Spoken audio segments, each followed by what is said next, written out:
QuickBooks Pro Plus Desktop 2022 OneNote presentation. Pay payroll taxes. Let's get into it with Intuit. QuickBooks Pro Plus Desktop 2022. If you have access to OneNote, would like to follow along, icon left-hand side, topic introduction 8385, pay payroll taxes tab. Also take a look at the immersive reader tool, topic introductions in the text area too, with the same name, same number, but with transcripts. Transcripts that can be translated into multiple languages and either listened to or read in them. Same name and number as presentations as well. Topic introductions designed to give an introduction to the topic. Provide screenshots, links where applicable, give accounting background to complement the presentations, and can be used to follow along with them if you don't have access to the software at that time. Closing the icon on the left-hand side, we're starting off with a screenshot of the home page, focusing here on the pay liabilities. Similar kind of widget to the widget we saw up top for the managed sales tax item.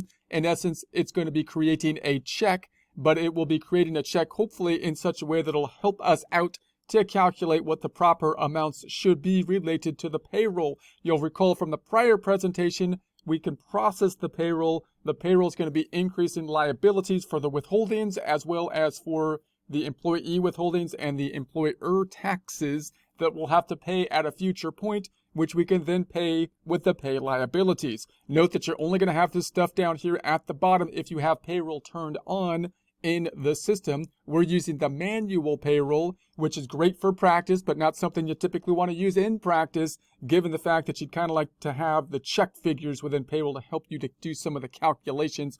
But the manual payroll is perfect for practice. So if we go into the trial balance, the actual recording of the payroll checks or the payroll liability checks will be straightforward.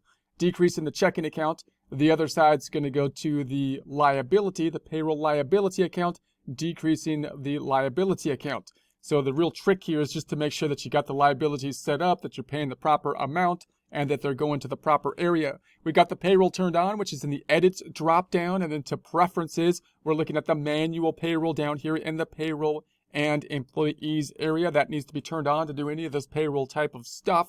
And then we're going to be hitting that little widget with the pay of the payroll liabilities. We have the information here from January 1st to January 31st. We're assuming the same scenario here, and this will change depending on what your certain payroll conditions are, meaning you might pay people weekly, bi-weekly, semi-monthly, monthly. We're paying here people monthly. We're imagining then that we have to pay then the government in the following month. That's going to be our setup here. You want to make sure that you're lined up to whatever setup you need to have, but the general idea will be the same in that the liability is going to accrue upwards as you process the payroll, generating those liabilities that you'll have to pay at some future point, which will have to be dictated by, one, the pay periods that you have determined, and two, the requirements of the government entities, the state, local, and Fed that you will be paying. Then we can go into here and we can basically enter this information. This will be the check date. We're checking these items off. These are going to be the items that we are going to be paying. And then the system will make the appropriate type of transaction, which will be a check type form because it'll be decreasing the checking account for these different vendors. Now note it's a little tricky. You got to make sure you get the vendor set up properly to pay the proper vendors as you pay these multiple payroll items. These are all federal taxes we're dealing with here. You also might have other taxes like state taxes, depending on your circumstances, as well as other withholdings that you would have to pay, like 401k plan and, insurance and stuff for the voluntary withholdings. So then the checks are going to be generated. So these are generic check with regards to the vendors that are going to be set up, but just to give you an idea of the checks that would be generated. And then this is a check type of form. So it looks like a check up top, but the bottom looks a little bit different. You still have the expenses tab, but we're over here in the payroll liabilities, which is new. You don't normally see that on a normal check form because this is a special check, a payroll check.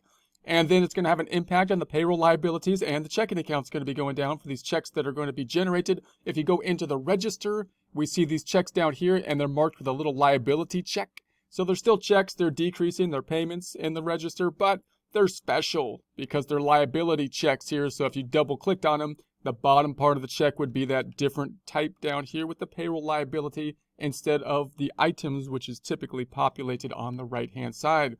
So if we go in the transaction detail, we can see the paychecks down here. This is the transaction detail for the liability account, payroll liabilities. It's going up as we process the payroll, the liability account will, and then we're going to decrease it when we write the checks for paying off the liabilities, similar to another kind of payable account like accounts payable would.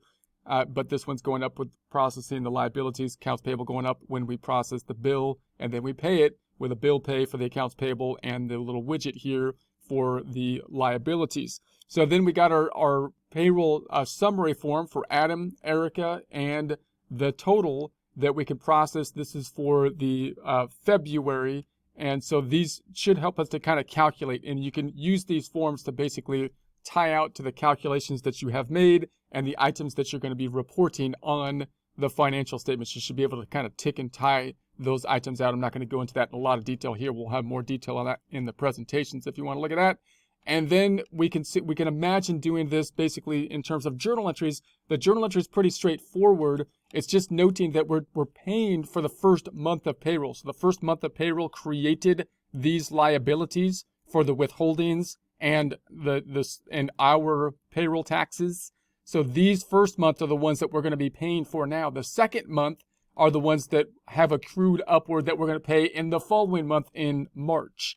So therefore, our journal entry is going to be, and we did it with 3 separate checks, the debit of the payroll liability, decreasing it, and a credit to the check for the 1080, the 866, and the 83. Same transaction. We could have done it with the one transaction, but just notice we're pulling that from the first payroll that we processed here, it's going to leave in the liability.